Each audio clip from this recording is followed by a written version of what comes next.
J'imagine que si vous êtes là, c'est parce que vous aimez le drama. Ça tombe bien parce que moi aussi. La première vidéo où je juge le drama des influenceurs vous a extrêmement plu, ça m'a fait extrêmement plaisir, merci beaucoup à tous. C'était évident que j'allais faire une partie 2. Vu que les influenceurs ne savent littéralement jamais se retenir, des dramas, j'en ai littéralement à la pelle. Roule sous les dramas, j'ai envie de parler de Pierre, de Paul et de Jacques en même temps. Aujourd'hui, je vous ai fait une petite sélection de dramas qui, je pense, vont vous plaire. Avant que la vidéo commence, n'hésite pas à lâcher un petit like. Et quand tu t'abonnes, n'oublie pas d'activer la petite cloche. Je sais que tu veux t'abonner en plus. Je sais que t'en as envie. Allez, on se dépêche. Comme d'habitude, toutes mes sources qui ont servi à faire cette vidéo seront citées dans la description. Et je précise bien évidemment que cette vidéo n'est pas un résumé complet de chacune de ces affaires. Si jamais vous voulez en apprendre plus sur une affaire ou une autre, n'hésitez pas à faire vos propres recherches. L'affaire des sœurs Botox. Camilla et Hajar, ce sont deux jeunes femmes de 23 et 26 ans qui ont toutes les deux récupéré le surnom de sœurs Botox puisqu'elles ont été jugées pour des faits d'injection illégale, d'exercice illégal de la médecine, de mise en danger de la vie d'autrui et aussi pour blessure involontaire. Personnellement, quand j'ai appris l'existence des sœurs Botox, je pensais que c'était juste une petite affaire tranquille qui était un petit peu rigolote puisque tout le monde rigolait de ça. Pas du tout. Elles ont fait plus de 600 victimes. C'est littéralement une affaire sordide. De base, leur jugement, ça devait être 4 ans de prison pour Camilla, dont 3 ans avec sursis, 2 ans de sursis pour Hajar, et au final, il y aura uniquement que Camilla qui aura fait 4 mois derrière les barreaux. Les deux ont essayé de se défendre sur le plateau de Samzira en disant que les gens qui venaient les voir savaient très bien qu'elles n'étaient pas vraiment docteurs, puisqu'elles se considéraient comme des doctors. Parce que c'est comme ça qu'ils font, apparemment. Les spécialistes dans les injections se font appeler docteurs. Donc je me faisais appeler Docteur Loujaïne, c'était un pseudonyme sur les réseaux sociaux. Mais j'ai jamais dit que j'étais docteur ou médecin, je les recevais dans des instituts de beauté. Non mais j'ai jamais dit que j'étais docteur, j'ai dit que j'étais docteur. C'est tellement tiré par les cheveux, je vais perdre ma perruque là. En fait, ils vont aussi essayer de se défendre en disant que les injections mal faites ne venaient pas d'elle, mais d'autres personnes. Il me semble que c'est Camilla qui a dit lors de cette interview, une de ses clientes était venue la voir, elle n'était pas satisfaite de ses injections. Camilla lui aurait proposé de lui enlever ses injections avec le produit spécial. La cliente aurait refusé, elle serait allée voir quelqu'un d'autre et au final elle aurait quand même porté plainte. Je ne vais pas mentir, ça se tient. Ceci étant dit, ça n'empêche que leurs produits venaient soit de Russie, soit de Corée du Sud, qui sont des pays qui n'ont pas les mêmes régulations que nous on a en Europe, notamment par le fait qu'une fois que la police les a perquisitionnés et qu'ils ont fait des tests sur les produits qu'elles injectaient, ils ont découvert qu'il y avait un taux de bactéries 50 fois supérieur à la norme en Europe. 49, j'aurais pu accepter, mais alors 50, là c'est bon. Dans les 600 victimes qu'elles ont pu faire, il y a une des victimes qui aurait eu des gonflements, des saignements, qui lui aurait même carrément donné l'apparence d'un lépreux. Et Camilla s'est défendue en disant que cette personne c'était un ami à eux, qui devait les aider en tant que comptable. Au final, cette personne a mis beaucoup trop de temps à mettre en place leur société. Camilla a donc décidé d'aller voir quelqu'un d'autre. Et quand cette victime s'est rendu compte qu'elle n'aurait plus d'injection gratuite, c'est alors qu'il a décidé de porter plainte. Apparemment sa peau était déjà comme ça avant puisqu'il souffrait d'eczéma, et en plus de ça, ça serait une personne qui prendrait régulièrement de la drogue, donc évidemment ça fausse le résultat final. Afin d'avoir une clientèle aussi variée, elles ont fait de la pub sur les réseaux sociaux grâce aux influenceurs, notamment Maya Nia ou encore Marvin Tiller. J'avoue que j'ai personnellement été assez perturbé de savoir que Marvin avait fait de la pub pour les sœurs Botox. En mai 2023, elles se font interpeller par la gendarmerie en plein pendant une de leurs séances d'injection illégale, et elles menaient leur activité depuis 2 ans déjà. L'argent que leur a rapporté leur entreprise leur a permis d'avoir un train de vie luxueux, jet privé, sac de luxe, chambre d'hôtel, qui évidemment elles ne manquaient pas de montrer sur leur réseau. Les deux sont quand même extrêmement conscientes de l'illégalité de ce qu'elles faisaient, mais bah ça les dérangeait pas. Voilà, je le savais que c'était illicite.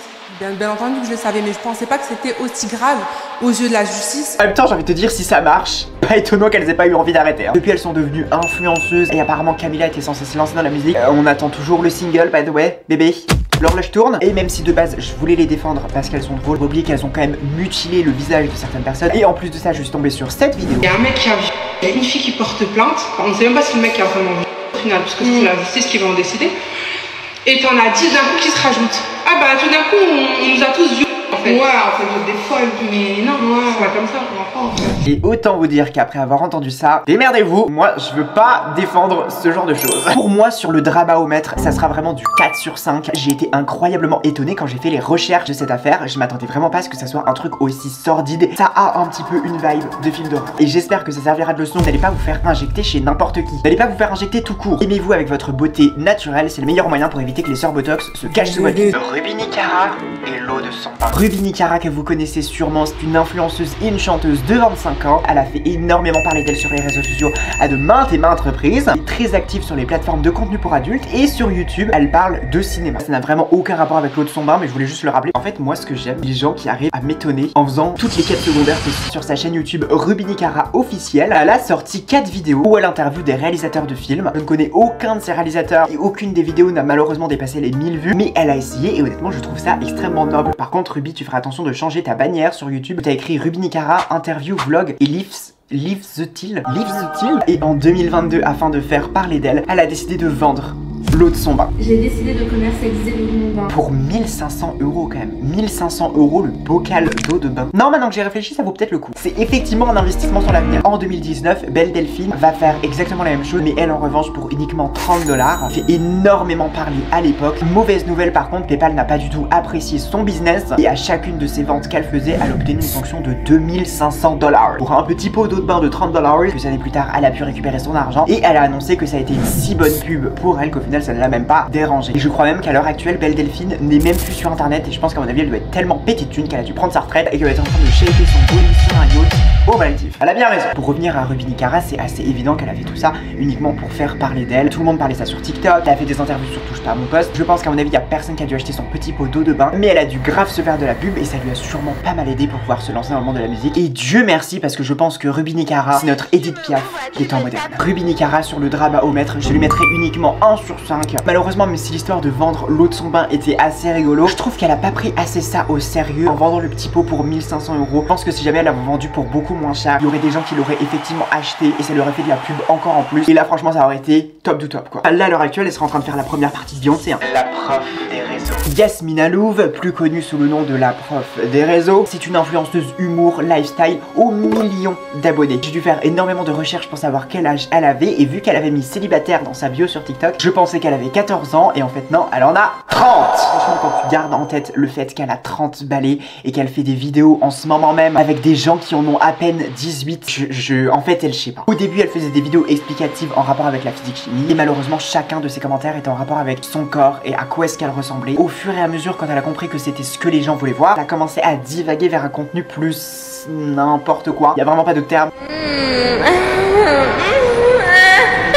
Enfin, son contenu c'est vraiment n'importe quoi. Elle peut l'avoir tripoté du slime d'une manière sexuelle. Elle traîne avec des mineurs alors qu'elle rejoint bientôt les pads. Elle fait des lives où elle écrit le nom des gens qui lui offrent des galaxies sur sa poitrine. En bref, ça commence à dépasser certaines limites. Le plus grave, c'est qu'apparemment, elle ne serait même pas prof, ça serait plutôt une surveillante. Il y en a d'autres qui disent que c'est juste une prof remplaçante. Apparemment, elle a jamais vraiment enseigné au collège. Il y a bien évidemment beaucoup d'autres enseignants sur TikTok qui l'ont dénoncé en disant qu'elle faisait honte à leur métier. Déjà que les professeurs dans l'école publique n'ont pas la vie extrêmement facile, la prof des réseaux a quand même pas mal contribué dans le fait de rendre encore plus ridicule le métier d'enseignant. Par ailleurs, elle-même, elle se serait défendue en disant qu'ils étaient juste jaloux d'elle parce qu'elle fait plus de vues, elle a plus de likes et elle a plus d'abonnés. J'ai beaucoup plus d'abonnés que eux, je génère beaucoup plus de vues que eux et beaucoup plus d'argent. Si quelqu'un se défend en disant t'es juste jaloux de moi, ça veut tout dire. Babe, personne n'est jaloux de toi.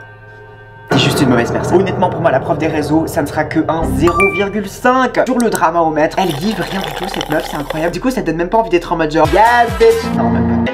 Influenceurs à l'Assemblée nationale. Plusieurs influenceurs ont été appelés lors d'une commission d'enquête, comme notamment Nasdas, Alex Kitchen, Manon et Julien Tanti et Adèle Laurent. Une commission d'enquête, c'était pas du tout un procès, c'était pas du tout un endroit où tu risques une sanction après ou quoi que ce soit. C'était plutôt un moyen au gouvernement de comprendre comment est-ce que ça fonctionne le monde d'internet et aussi de comprendre l'impact que peut avoir internet sur la santé mentale des jeunes. Lors de cette commission d'enquête, ils ont parlé d'énormément de choses, comme notamment le fait que Manon et Julien Tanti ont fait apparaître leurs enfants mineurs dans une de leurs collaborations commerciales, ce qui est bien évidemment complètement illégal. Exploiter des enfants pour une pub pour Chine. Babe. Ils ont pu parler à Alex Kitchen des propos misogynes et masculinistes qu'il peut avoir sur internet. Et lui a bien évidemment quitté la commission d'enquête comme un gros bébé. Je finis mon propos. Bon. Étonnant, j'ai envie de vous dire. Et quand on a dit à Nasdas que ces stories pouvaient potentiellement être un petit peu dangereuses dans le fait qu'il y a énormément de voyeurisme, il s'est défendu en disant que si jamais les jeunes regardent ces stories, c'est pas sa responsabilité mais plutôt celle des parents qui devraient vérifier ce que leur enfant fait sur internet. J'avoue que je ne pensais jamais un jour dire ça dans ma vie, mais on va pas se mentir, Nasdas a un peu raison quand même. Enfin bref. De mon avis personnel, je pense que cette commission d'enquête c'était vraiment juste un festival à la saucisse mené par le gouvernement, c'était ridicule et inutile puisqu'au final le mal il est déjà fait en fait. Manon et Julien Tanti ils ont déjà ramené des millions d'euros grâce à leur partenariat. Alex Kitchen il a beau avoir été banni de TikTok, ça n'empêche qu'il a propagé ses idées misogynes et masculinistes auprès de toute une génération qui maintenant trouve ça super fun de penser comme lui. Même si Nasdas a voulu remettre la faute sur les autres, classique comportement d'homme, ça n'empêche qu'il a quand même eu des accusations extrêmement graves lorsque la team Nasdas était encore active. Encore une fois pour moi c'est le gouvernement qui se réveille 40 ans trop tard. Ça fait depuis des années et des années qu'il y a des milliers de personnes qui n'arrêtent pas de dénoncer le comportement extrêmement grave de ces personnes sur internet. Et c'est 40 ans trop tard que ces mecs en costard qui touchent 5000 € par mois ont la cuillère en argent bien profond dans l'œsophage, qui décident de se réveiller histoire de pouvoir se donner une petite tape sur l'épaule en mode bravo les mecs, on a fait quelque chose. Encore une fois, pendant que certains essayaient d'éteindre le feu, vous avez décidé de mettre des lunettes de soleil pour éviter que celui-ci vous dérange. Morgan Makeup et sa fille cachée. L'histoire que je vais vous raconter est une histoire assez émotionnelle. Si jamais vous êtes facilement choqué, je vous déconseille de regarder cette partie et de passer directement à la prochaine. Morgan Makeup, c'est une artiste à la renommée internationale, elle a pu faire les premières parties de nombreux artistes, comme par exemple Lady Gaga, Beyoncé ou encore Jul. Connue pour tous ses sons qui ont tous fait disque de platine, mais elle est un peu moins connue pour l'acte horrible qu'elle a commis envers sa fille. Tess Ferres, quant à elle, est connue sur internet parce que c'est une icône. Voilà, c'est tout. Je pense que c'est suffisant. She's a diva. Qui a besoin de plus au final? Tess est tout d'abord venue sur TikTok expliquant que sa mère, Morgan Makeup, l'aurait abandonnée à la naissance. La vérité doit éclater. Je suis la fille de Morgan Makeup. Morgan Makeup est ma mère biologique. Elle m'a abandonnée à ma naissance. Celle-ci aurait décidé de la laisser en dehors de sa vie puisqu'elle voulait se consacrer à sa vie d'artiste. Et qu'en plus de ça, Morgan considérait Tess comme étant débutante et non professionnelle. Morgan Makeup, ayant ouï de cette affaire, décida de répondre à sa fille. Dans une vidéo, elle apparaît tout à fait nonchalante. Dans son lit, posée, la caméra est brimballante. C'est assez clair qu'elle veut se donner l'image des plus simples pour pouvoir se rapprocher au maximum de sa communauté pour que ceux-ci prennent son parti à elle et non celui de Tess. 5, j'ai jamais été enceinte déjà. Et 6, t'es pas affiché sur mon livre de famille. Elle lui dit qu'elle n'a pas d'enfant, qu'elle n'a jamais été enceinte et qu'en plus de ça, Tess n'est pas sur son livret de famille. Elle ira même jusqu'à lui conseiller d'aller balayer sa porte. Tess, probablement choquée d'avoir ce contact avec sa mère à travers un téléphone, lui répondra dans une vidéo des plus mystérieuses. Tess est visiblement émotive, presque les larmes aux yeux. Étant elle-même sûre d'être la fille de Morgan Makeup, elle demande à Morgan Makeup de sortir son livret de famille. Et elle atteste aussi que sur sa carte d'identité, elle s'appelle bel et bien Tess Makeup. Il y a écrit mytho sur mon front. Je crois pas, non. Bien évidemment, Tess Makeup attaque là où ça fait mal. Elle l'accuse de préférer sortir en boîte, faire des showcases, que plutôt de s'occuper de sa fille. Sur cette vidéo, nous pouvons même la voir balayer sa porte. Les images qui vont suivre peuvent être potentiellement choquantes, et je pense que c'est important pour moi de vous les montrer pour que vous réalisiez la gravité de la situation. Morgan lui répondra en lui disant même que Tess n'est rien pour elle. Le genre de mot qui peut détruire la vie d'une enfant. Elle lui répondra aussi sur son single RSA. Tess répondra aussi avec une musique. Pour moi, sur le dramaomètre, c'est du 5 sur 5. Beaucoup de personnes ont considéré que cette histoire était rigolote, marrante. Personne n'avait l'air de prendre au sérieux cette histoire, qui est en réalité une réelle affaire sordide, impliquant une mère négligente et une enfant probablement traumatisée. Océane et Coca-Cola. Vous connaissez probablement Océane. C'était une ancienne candidate de télé-réalité qui s'est exportée sur internet, qui a réussi à ramener des millions d'abonnés sur YouTube, sur Twitch et sur TikTok. Du premier abord, on a l'impression que c'est un rayon de soleil, mais c'est assez vite qu'on se rend compte qu'elle a quand même eu pas mal de polémiques. Elle compte sa marque de vêtements Coucou Guys, ce sont des pulls qu'elle a vendus 95 €. 95 € le pull, j'espère qu'il me tiendra assez chaud quand je monterai l'Everest. Mais elle compte aussi sa marque de vin en canette, Maison Bagarre. L'association Addiction France aurait songé à porter plainte contre elle pour non-respect des normes sur la publicité pour l'alcool. Il y a aussi énormément de personnes qui se sont posées des questions par rapport à cette marque. Pourquoi appeler sa marque de vin en canette Maison Bagarre quand on sait que l'alcool est un des éléments qui favorise les violences conjugales? En plus de ça, le packaging de la canette, il est rose, sympa, ça ressemble à un simple soda. Ça pousse les jeunes à inconsciemment penser que l'alcool, c'est juste fun et rigolo. Enfin bref, beaucoup d'éléments qui ont fait que la marque n'a pas du tout fonctionné. Et je crois qu'à l'heure actuelle, Maison Bagarre a mis la clé sous la porte. Mais nous, ce qui nous intéresse, c'est une autre de ces polémiques en rapport avec un liquide sucré.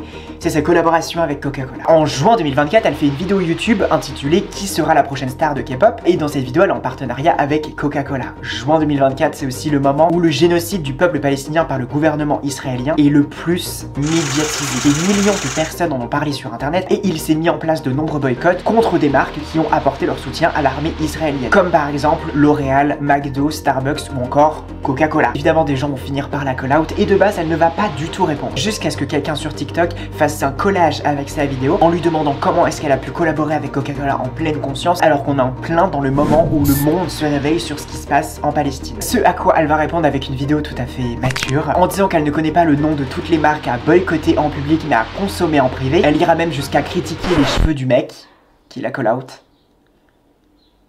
Elle aussi, elle a 30 balais, hein, je précise. Bon, je rigole pour ta petite frange, elle est plutôt mignonne. Et elle exprime aussi son désarroi face au fait qu'elle se prenne un aussi gros drama alors qu'elle a juste bu du coca. Océane, tu n'as pas juste bu du coca, t'en as fait la pub. Je pense que les influenceurs n'ont pas encore compris que le principe du boycott, c'est surtout de faire des actions en rapport avec ses propres valeurs personnelles. Oui, aller sur le terrain, donner dans des cagnottes, faire activement partie d'associations en aide au peuple palestinien, ça aura toujours plus d'impact que juste ne pas aller quelque part, mais c'est surtout sur le principe. En tant qu'influenceur avec une communauté qui nous suit, on a la possibilité de faire de très grandes choses parce qu'on sait très bien que derrière, il y aura des gens qui seront impactés par ce qu'on va dire. Quelqu'un qui n'a pas d'argent, pas de moyens, pas de plateforme, mais qui veut quand même apporter son soutien au peuple palestinien, la moindre des choses qu'il puisse faire, c'est lui aussi boycotter. Et c'est important que nous, influenceurs, on mette la lumière sur plein de moyens d'aider une cause. Je vous parle de ça en rapport avec le génocide palestinien, mais c'est exactement la même chose pour absolument tout. À chaque fois sur internet, que ce soit les influenceurs ou les personnes qui consomment du contenu sur internet, pensent que l'objectif c'est de devenir la personne la plus woke, celle qui sauvera la veuve et l'orphelin, alors que pas du tout. Il faut arrêter de penser que c'est soit tout noir, soit tout blanc, soit jette tout le monde, soit jette personne. Vous vous persuadez qu'on vous demande de porter le poids du monde sur vos épaules,